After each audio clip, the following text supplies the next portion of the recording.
Bonjour et bienvenue en ce dimanche 14 mars 2021.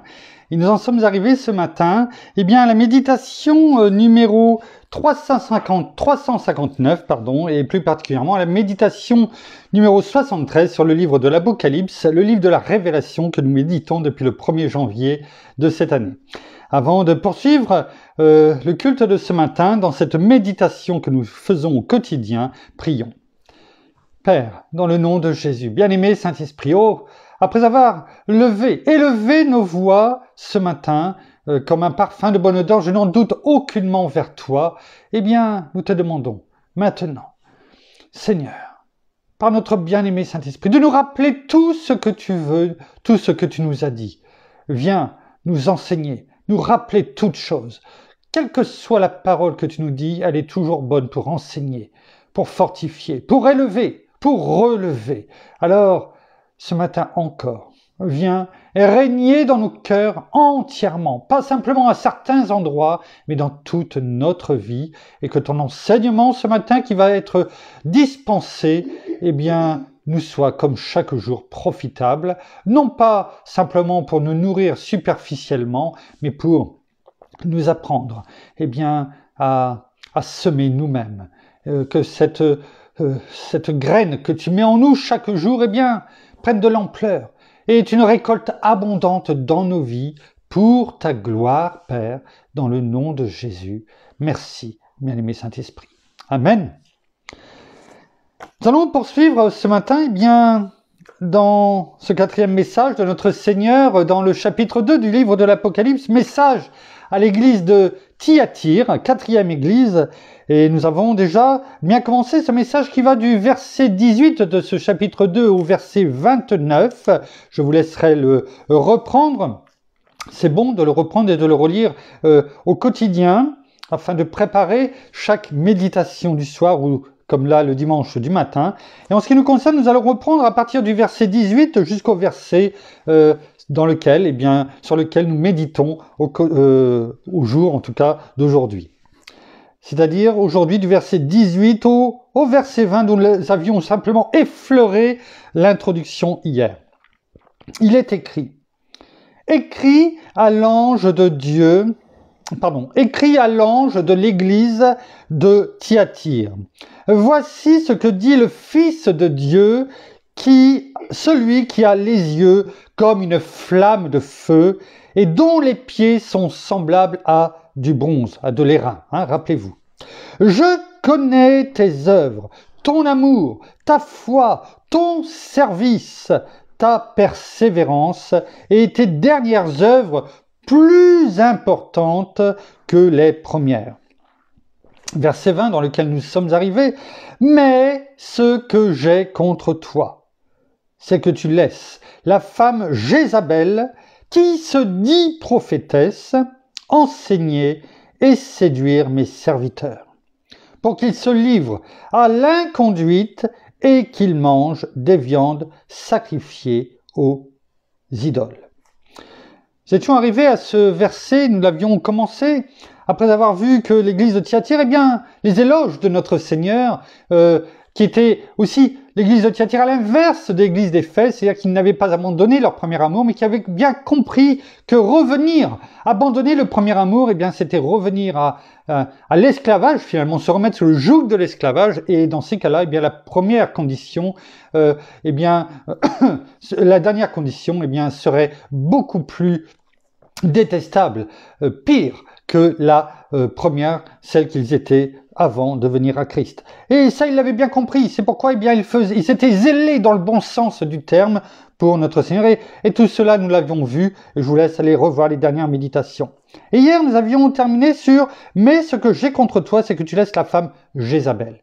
Et nous avions dit que nous allions passer au minimum 2 à 3 méditations pour comprendre qui est Jézabel. C'est important. Bien sûr, ici, lorsque le Seigneur nous dit « Ce que j'ai contre toi, c'est que tu laisses la femme Jézabel », bien sûr, on ne parle pas de la même Jézabel, celle qui était et qui est devenue une reine, on va le voir comment, mais de son esprit. L'esprit de Jézabel, comme l'esprit de Balaam, qui s'est transformé en doctrine dans le verset 14 et que nous avions vu pour l'église de Pergame, mais également aussi pour l'église d'Éphèse, qui a entraîné finalement une doctrine, celle des Nicolaïtes, une fausse doctrine bien entendu, mais ces esprits qui sont vivaces et qui perdurent à travers les siècles, voire les millénaires, il est important de mettre le doigt dessus, parce que, non pas notre doigt, mais notre Seigneur nous le rappelle ici. Et si nous le rappelle, c'est qu'il y a une raison. Et il suffit pas de dire, oui, Jézabel, oui, j'ai entendu parler. Oui, Balaam, oui, j'en ai entendu parler. Oui, mais de savoir à quoi, cela rapporte. Et parce que cela, est fait pour éviter que nous tombions dans le propre piège. Le piège dans lequel est tombée aussi bien l'église de Pergame avec la doctrine des Balaam et des Nicolaïtes finalement, qui s'est mise en place et qui perdure. On l'a vu encore justement aujourd'hui, cet esprit de Balaam, mais également là, ce même esprit de Jézabel qui est là. Et il est bon de le connaître, de comprendre pourquoi. Alors, nous allons remonter pendant sûrement quelques méditations, dans la parole, parce que toute parole est bonne pour enseigner, pour comprendre, pour avancer. Et aujourd'hui, pour comprendre non seulement ce à quoi, nous sommes aujourd'hui spirituellement, en combat, en guerre, parce que la parole nous le dit dans Éphésiens 6, versets 10 à 18, car ce n'est pas contre la chair et le sang que vous avez à combattre, mais contre les dominations, contre les, les esprits du mal dans les lieux célestes, contre les pouvoirs, contre les principautés. Voilà, tout cela, ce sont des esprits, bien sûr, des esprits mauvais, le tiers des anges qui a été emmené, qui a été rejeté du troisième ciel par, par notre Père, et qui sont partis avec Lucifer, qui est devenu Satan. Tout cela, ce sont des esprits mauvais, mais qui n'ont que le cesse de faire tomber, parce que c'est le but, de faire tomber qui? Les enfants de Dieu. Et n'oublions pas que le message à l'église de Thyatire concerne également non seulement nous-mêmes, chacun d'entre nous, qui sommes chacun l'église, mais également représente, le caractère spirituel, de l'église de la papauté de l'an 500 à aujourd'hui.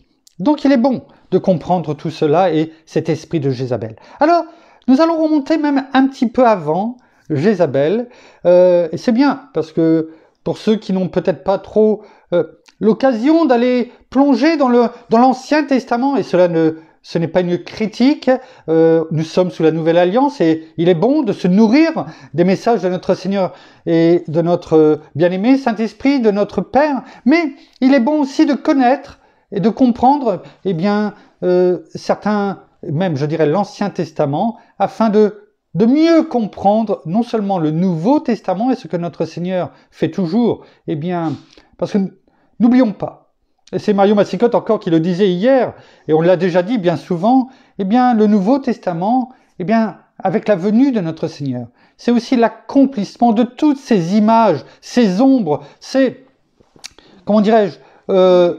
passages de l'Ancien Testament décrits par les rois, mais aussi surtout par les prophètes, et qui se sont réalisés dans le Nouveau Testament à la venue de notre Seigneur Jésus. C'est l'accomplissement.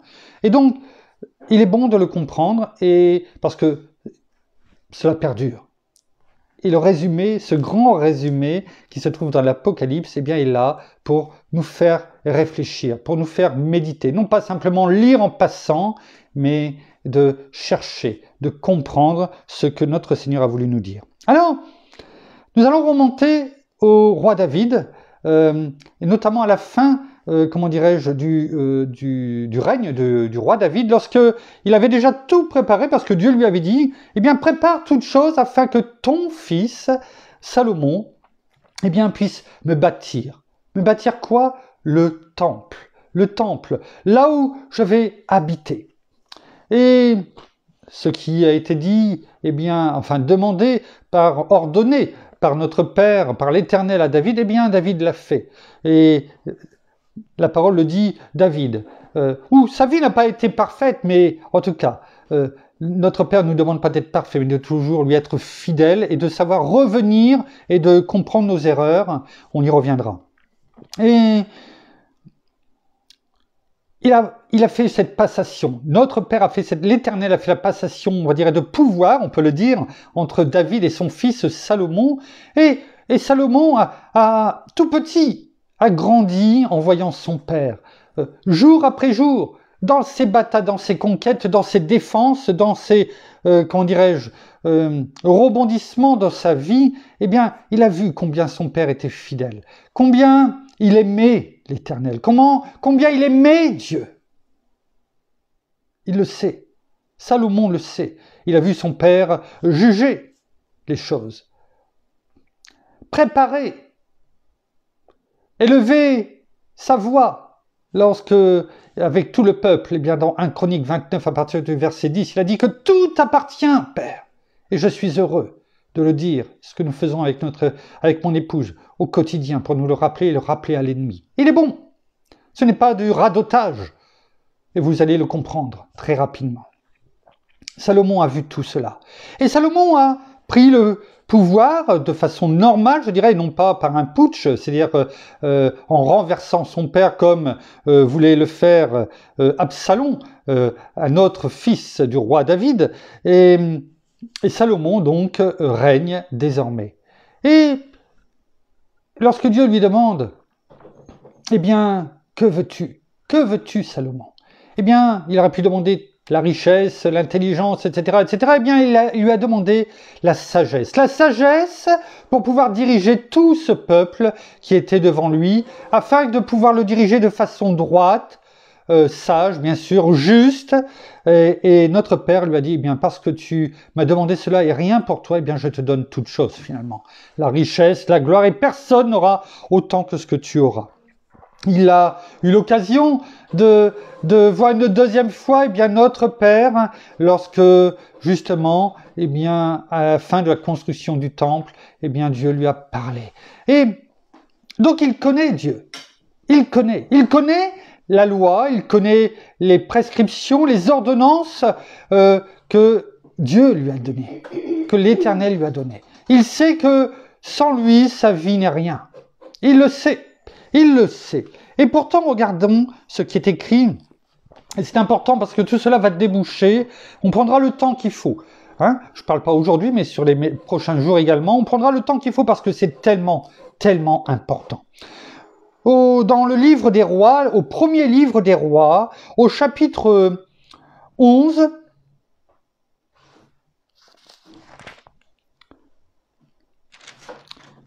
j'essaie de regarder. Voilà. Chapitre 11, on va lire dès le début, dès le départ, au premier verset du chapitre 11. Donc, on a vu le roi Salomon où il en est, et il est écrit: le roi Salomon aima beaucoup de femmes étrangères. Outre la fille du Pharaon, des Moabites, des Ammonites, des Édomites, des Sidoniennes, des Hittites, appartenant aux nations dont l'Éternel avait dit aux Israélites: vous n'irez pas chez elles et elles ne viendront pas chez vous. Elles détourneraient certainement vos cœurs vers leur Dieu. Ce fut à ces nations que s'attacha Salomon, entraîné par l'amour. On voit ici comment le cœur humain est attaché à la convoitise des yeux.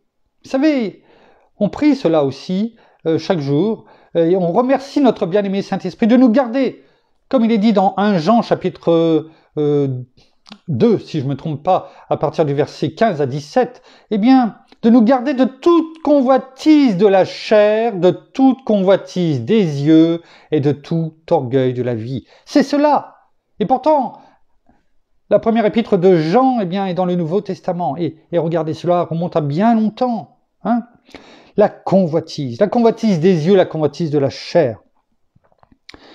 Salomon connaissait toutes choses, parce qu'il est dit,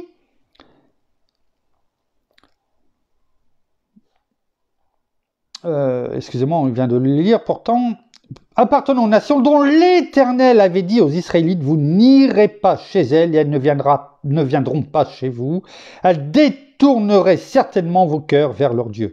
Donc Salomon le savait, il connaissait les choses, il savait ce qui avait été dit, et pourtant il est tombé dans cette convoitise de la chair, dans cette convoitise des yeux, dans la tentation. Et cette séparation que Dieu avait dit, attention, cette séparation du cœur, eh bien, c'est ce qui s'est passé. Parce que ce verset se termine par « Ce fut à ces nations que s'attacha Salomon, entraîné par l'amour. » Il eut, non pas une, 2, 700 princesses pour femmes. 700 princesses pour femmes. Et 300 concubines. Et ces femmes détournèrent son cœur. Alors, je rigole, je souris, tout simplement parce que je sais qu'il y en a qui disent « Oh, bah oui, on peut avoir plusieurs femmes. On peut avoir plusieurs femmes, regardons Salomon. » Mais ce n'est pas parce que Salomon a plusieurs femmes que notre Père dit qu'il faut avoir plusieurs femmes. Il était dit « Ne te détourne pas. Garde ta voie. Ne t'attache pas à d'autres. » Ce n'est pas l'Éternel qui a dit « Et 700 princesses, 300 concubines. » C'est lui, Salomon, tout simplement parce qu'il s'est détourné. Ne retirons pas des versets pour en faire un prétexte à se détourner de la parole. À l'époque de la vieillesse de Salomon, donc on arrive à la fin du règne de Salomon, ces femmes détournèrent son cœur vers d'autres dieux. Vous avez vu, nous en sommes au début du verset 4. Et si vous avez bien écouté, ben vous avez vu combien de fois on a entendu dire détourner, s'attacher à d'autres. Ouais. Continuons. Et son cœur ne fut pas tout entier à l'Éternel. Tout entier à l'Éternel. Nous devons avoir, nous aussi, notre cœur tout entier à l'Éternel. Ce qui ne veut pas dire que nous n'avons pas droit de vie. Nous avons le droit de vivre notre vie. Et c'est normal. Notre Père nous a créés pour cela. Mais l'un n'empêche pas l'autre. Nous pouvons vivre notre vie selon le chemin, la destinée que Dieu a pour nous, en ayant un cœur tout entier à Dieu, notre Père. Notre Père. C'est important. Nous lisons l'Ancien Testament pour comprendre aussi ce que notre Père, par notre bien-aimé Saint-Esprit dans le nom de Jésus, nous dit et veut nous dire aussi aujourd'hui. Son Dieu, comme l'avait été le cœur de son père David. On a dit tout à l'heure, David a fait des erreurs. David, son père, a fait des erreurs. On n'est pas là pour cacher la vérité. La parole ne l'a pas cachée non plus. La parole aurait pu faire passer. Notre père aurait pu, ausculter. Et dire, David, un homme selon mon cœur, selon le cœur de Dieu, a été parfait. Et retirer tous ces chutes de nos yeux. Et nous n'aurions jamais rien su aujourd'hui. Mais non, il nous a montré qu'il n'avait pas été parfait. Il a fait des choses que la plupart des enfants de Dieu ne feront jamais. Et pourtant, il s'est repenti. Il a compris rapidement que, il s'était détourné. Il a demandé amèrement pardon, il a payé le prix également de ses erreurs, et il est revenu. J'entendais ce matin en partageant, comme je le fais pratiquement au quotidien, la vidéo d'enseignement de Bruno Picard, ce petit message assez court, et je vous encourage à aller lire. Je ne le connais pas personnellement, mais c'est toujours intéressant. Et on a toujours quelque chose à retenir. Et je l'ai fait rapidement parce que je n'avais pas tellement le temps ce matin, et pourtant, eh bien, il était dit, vous savez, je ne sais pas si vous avez déjà utilisé un GPS, notamment pour pas le citer, notamment le TomTom. Et quand on se trompe de chemin, eh bien, il y a tout de suite une voix qui résonne et qui dit « Faites demi-tour le plus rapidement possible ». Vous avez sûrement déjà entendu, parce que malgré le fait qu'on ait un GPS, bien souvent, eh bien, à un moment donné, on se trompe de chemin, on pense que c'est celui-ci et on prend un autre, mais on a quand même ce GPS qui nous dit « Faites demi-tour le plus rapidement possible ». Et si on ne le fait pas, eh bien, la voix répète. On le fait ou on ne le fait pas. Bien sûr, le GPS recalcule le chemin, il nous fait revenir sur le bon chemin, mais quelquefois, eh bien, s'il n'y en a pas d'autre, eh bien, on fait un grand détour. Et c'est un peu la même chose avec nos vies.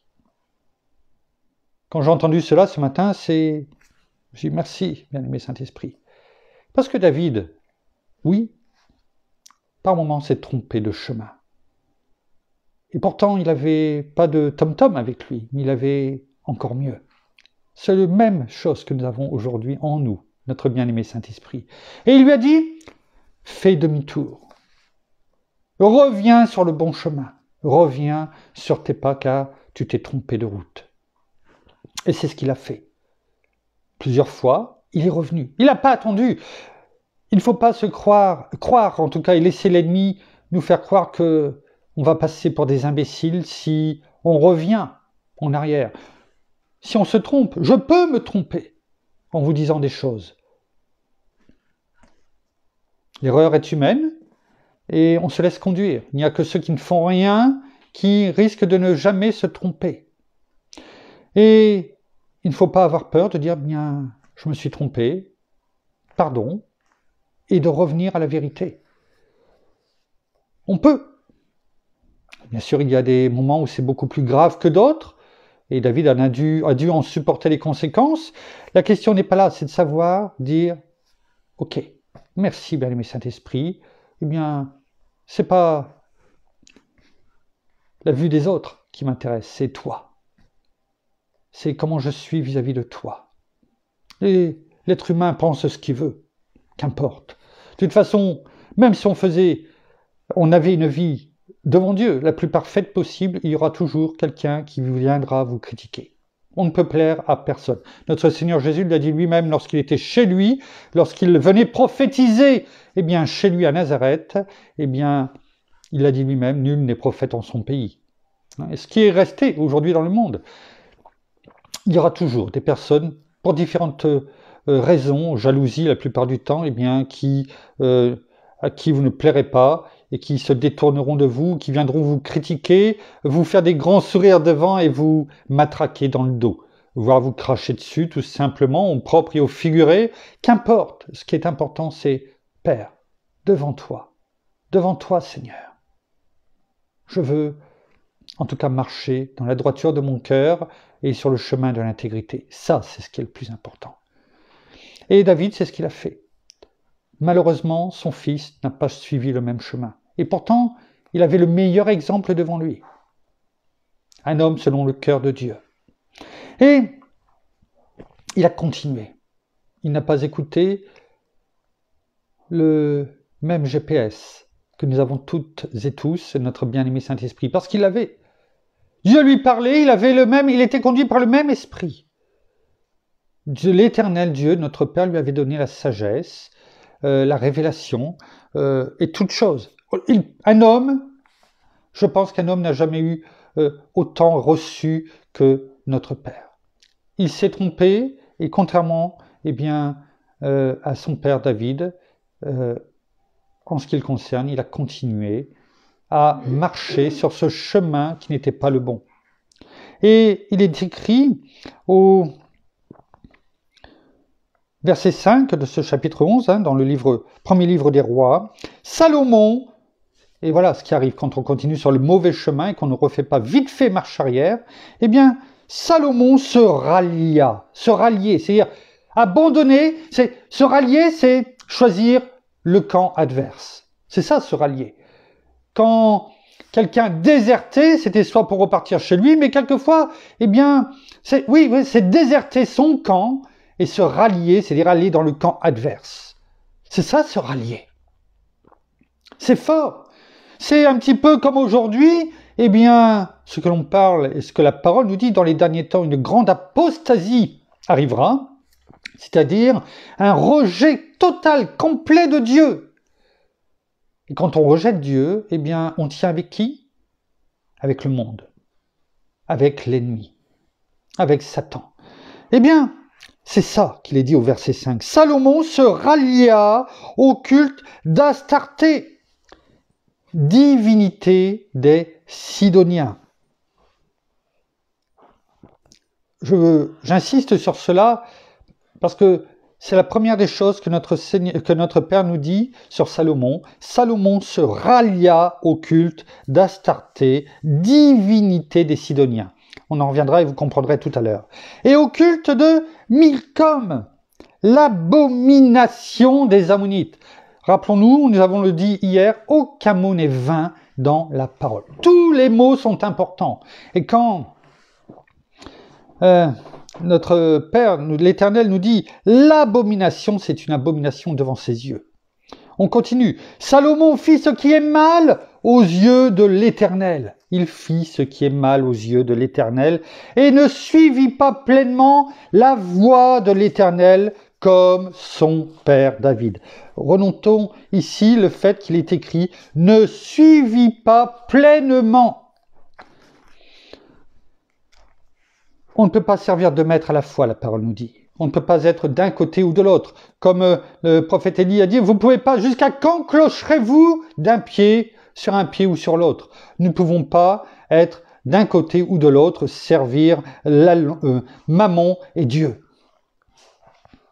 Alors Salomon bâtit sur la montagne qui est en face de Jérusalem. C'est ça, rallier l'autre camp. Il a été emmené. Et ensuite, son cœur, la gangrène était là, spirituelle. Elle avait ravagé tout son corps. Et tout cela est un exemple pour nous. Si nous laissons, ne serait-ce que la moindre porte ouverte, fissure, le temps fera son œuvre. Pourtant, notre Père était avec lui. Et plutôt que de consolider, de se sentir tellement bien dans la forteresse qu'est notre Père, il n'a pas entretenu sa maison. Vous savez, pour ceux qui sont propriétaires et si on n'entretient pas sa maison par le toit, par les murs, etc., au bout d'un moment, il y a des infiltrations. Les infiltrations provoquent au fur et à mesure du temps des fissures, et ces fissures, laisse passer le vent, la température est plus froide, et ainsi de suite, et ainsi de suite, et ainsi de suite. Et c'est comme ça que des maisons même en pierre, des choses qui étaient construites pour durer l'éternité, finissent par s'effondrer. C'est la même chose avec notre Père. Il est notre forteresse. Mais si nous n'entretenons pas au quotidien notre forteresse par sa parole, au bout d'un moment, il n'y a plus de chaleur. Et une maison qui n'est pas chauffée devient humide et s'abîme, se fissure et finit par s'effondrer. La nature, reprend vie dans la maison et reprend le dessus. Vous savez, il y a un dicton qui dit, si je peux demander à mon épouse de m'aider, le naturel, chasser le naturel et il revient au galop. Il revient vite, très vite. Pourtant on l'a chassé, mais il peut revenir très vite et il revient très vite parce qu'on le rappelle. C'est tout simplement comme quelqu'un qui part. Un cheval qui est parti. Si on veut le faire revenir, il a beau, il va, ou un chien, quand il se sauve, il va revenir au galop ou rapidement parce qu'on le rappelle. ne pas chauffer notre maison spirituelle, notre forteresse qui est notre Père, ne pas se nourrir à tous les niveaux de lui, eh bien, fait que l'on s'éloigne de lui et qu'on laisse la place à toute la convoitise des yeux, à la convoitise de la chair et à l'orgueil de la vie. Et dans ces cas-là, eh bien, comme je l'ai dit, la gangrène spirituelle commence et finit par gagner tout le corps. On l'a déjà médité, la parole nous dit dans certaines versions, eh bien, pas ici bien sûr, mais en parlant c'est un cancer des os qui vient et qui vient, là, en parlant de carie, hein, c'était la carie, eh bien c'était ça aussi, dans d'autres versions c'était un cancer des os, qui vient ronger finalement les choses et qui détruit toutes choses. Et c'est ce qui s'est passé avec Salomon, à tel point que il a rallié l'ennemi. Et rallier, c'est aller dans l'autre camp. Et regardez, au verset 7. Alors Salomon, qui avait bâti quoi? Le premier temple. Le temple de Dieu. C'était à lui qu'était revenu cet honneur. C'est quand même un honneur de bâtir le temple de Dieu, sa demeure, là où il allait enfin habiter pour toujours. C'est ce qui était prévu. Il avait vu le feu descendre devant lui lors de l'inauguration du temple. Et qu'est-ce qu'il a fait? Il est écrit, alors Salomon bâtit sur la montagne qui est en face de Jérusalem. L'autre camp, l'autre côté. En face de où il a créé le temple, eh bien, il bâtit sur la montagne qui est en face de Jérusalem un haut lieu pour Kémoc, l'abomination de Moab, et pour Moloch, l'abomination des Ammonites. Ouais. Il a poussé le bouchon, comme dirait une pub, un peu trop loin. Voilà ce qu'il a fait. C'est important pour nous. C'est important pour nous ce qui est écrit ici. On continue en lisant au verset 8, « Il agissait ainsi pour toutes ces femmes étrangères qui offraient des parfums et des sacrifices à leur Dieu. » Il a continué en fonction des différentes nations et cultures des personnes.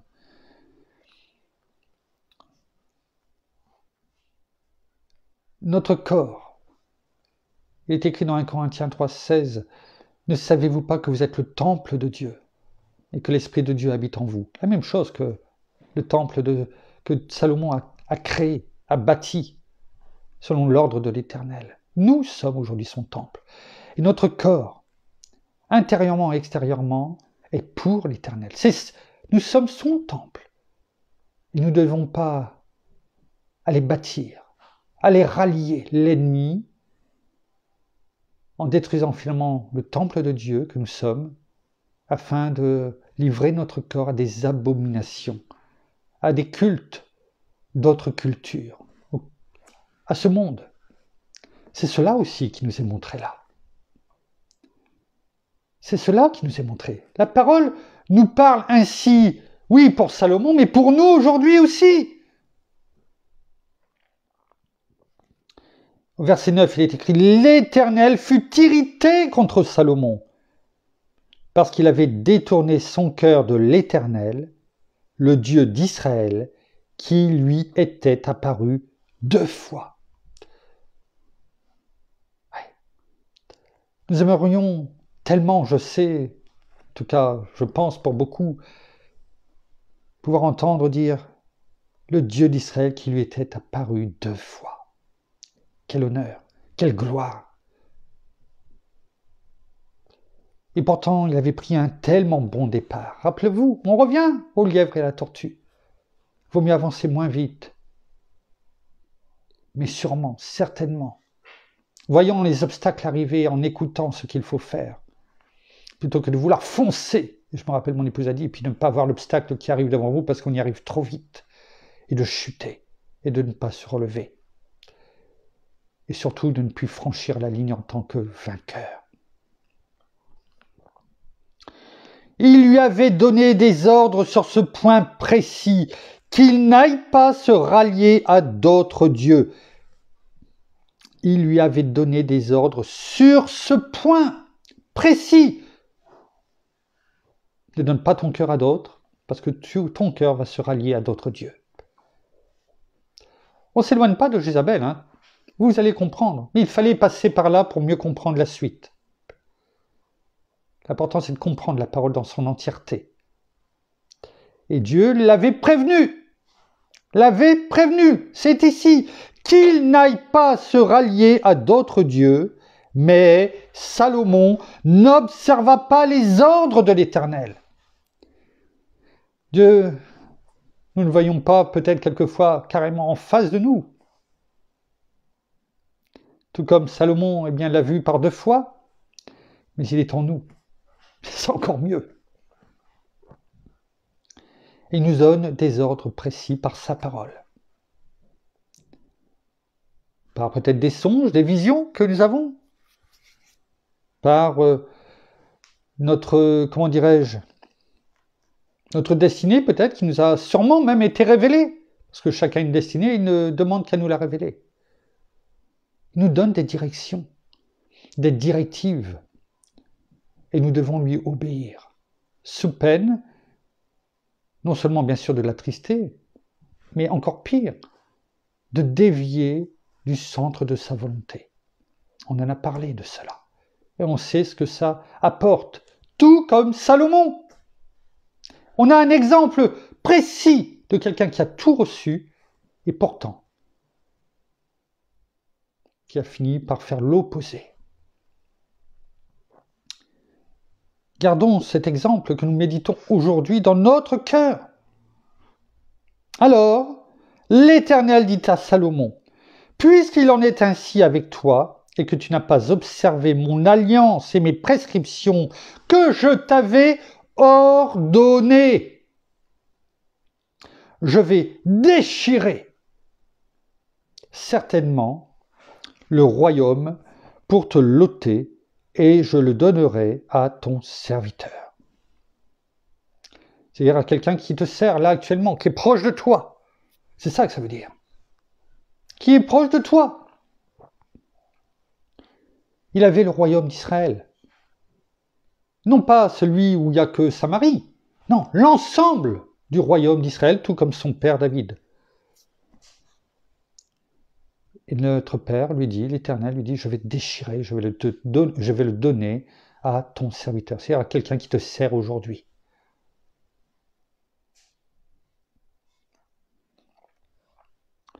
Seulement, et Dieu est fidèle, seulement, je ne le ferai pas pendant ta vie. Vous voyez, malgré tout, notre Père est fidèle. Fidèle par rapport à ce qu'il avait dit à Salomon, mais surtout par rapport à ce qu'il avait dit à son père David. C'est important, ceci aussi. Parce que nos agissements auront toujours des conséquences. Dans notre vie, bien sûr, mais aussi dans la vie de nos enfants, de nos petits-enfants, de nos arrière-petits-enfants, et même bien au-delà, comme nous le verrons dans les prochaines méditations. Donc seulement je ne le ferai pas pendant ta vie à cause de ton père David. Non pas pour Salomon, parce que notre père devait être tellement triste de voir Salomon finalement être dans cette tellement apostasie. Cette telle apostasie. Mais en souvenir à David, l'homme selon le cœur de Dieu, eh bien, il ne fera pas tomber Salomon pendant sa vie. C'est de la main de ton fils que je l'arracherai. Quelquefois, eh bien, on ne voit pas les conséquences que cela a pour notre vie, mais cela a des conséquences pour nos enfants. Si nous aimons nos enfants, soyons fidèles jusqu'au bout, en agissant totalement, en ayant un cœur totalement soumis à Dieu. Car peut-être que ce ne sera pas pour nous, mais nos enfants en subiront les conséquences de nos choix à un moment donné, si nous ne savons pas revenir en arrière et demander pardon, et repartir sur le bon chemin et de ne plus pécher. En tout cas, dans ce qui nous avait détournés. Je n'arracherai cependant pas tout le royaume. On voit la fidélité de Dieu, il avait dit, et ce qu'il a dit, il l'accomplit. Je n'arracherai cependant pas tout le royaume, je laisserai une tribu à ton fils à cause de mon serviteur David. Vous voyez toujours, à cause de mon serviteur David. Et à cause de Jérusalem que j'ai choisi. Jérusalem, j'en entendais hier avec Marion Assicotte, Jérusalem, le peuple juif sera toujours le peuple de Dieu. Qu'importe ce que vous entendez dans le monde, qu'importe ce que vous entendez, qu'aujourd'hui c'est le peuple de Dieu, c'est tous ceux qui donnent leur vie, leur cœur à notre Seigneur Jésus-Christ. Et c'est vrai, la parole le dit. Mais ceux qui disent, mais le peuple juif est à part, il est mélangé, et il ne compte plus, c'est faux. C'est faux. Jérusalem sera toujours Jérusalem, l'endroit qu'il a choisi, et son peuple sera toujours à la base le peuple juif. Et il le gardera, malgré leurs erreurs, malgré qu'ils n'ont pas reçu notre Seigneur comme roi. Et jusqu'à la fin des temps, eh bien, cela se passera. Et à ce moment-là, eh bien, leurs yeux verront ce qu'ils ont fait et ils plieront les genoux. Et c'est ainsi que l'Éternel a suscité eh bien, un adversaire et un deuxième et un troisième à Salomon jusqu'à la fin de sa vie, et notamment eh bien,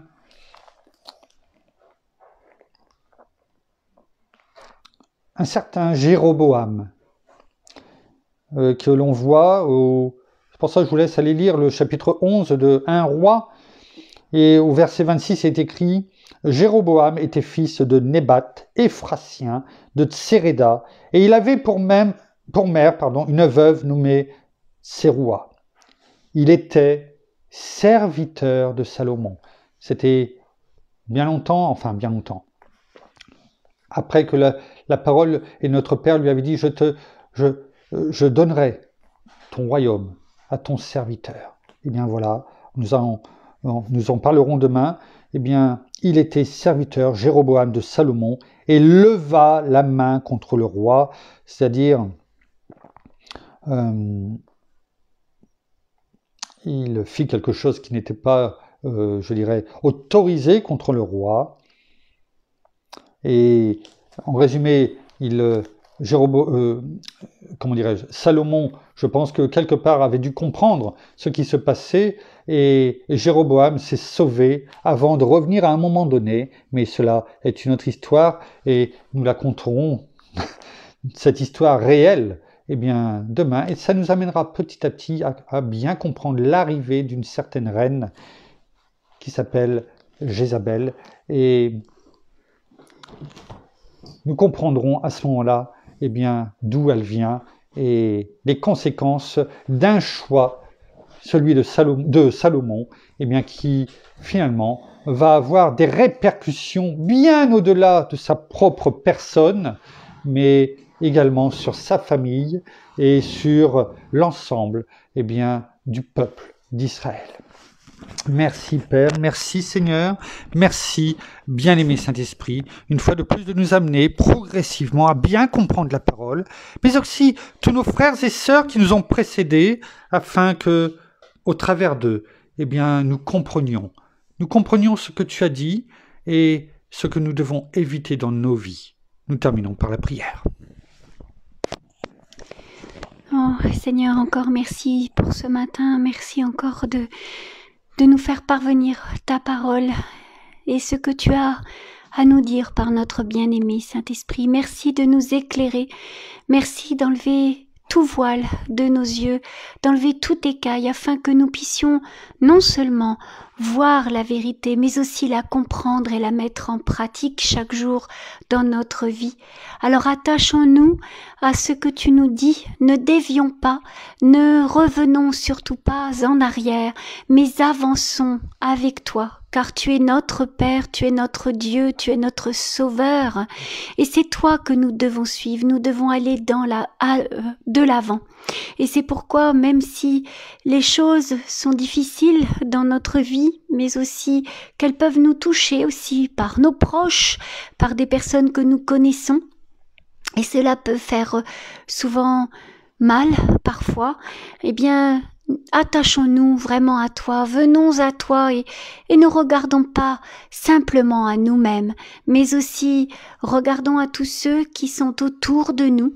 Voyons, entendons, écoutons aussi et ne restons pas figés dans notre voie, mais sachons aussi non pas nous écarter, mais sachons regarder aussi tout ce qu'il se passe autour, toutes ces personnes qui sont là et qui peut-être te connaissent ou pas, ou très peu, eh bien sachons vraiment leur parler de toi, sachons leur parler de ton amour et de ta fidélité ainsi que de ta bienveillance et de ta grâce et de ta miséricorde.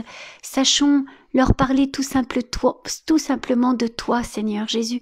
Alors ne nous écartons pas de ta parole, fortifions-nous en elle, et nous savons que c'est avec toi que nous sommes fortifiés, que nous avançons chaque jour dans notre vie, mais aussi dans ce chemin de sanctification que tu nous demandes, parce que tu nous demandes d'être droit, d'être juste et d'être intègre.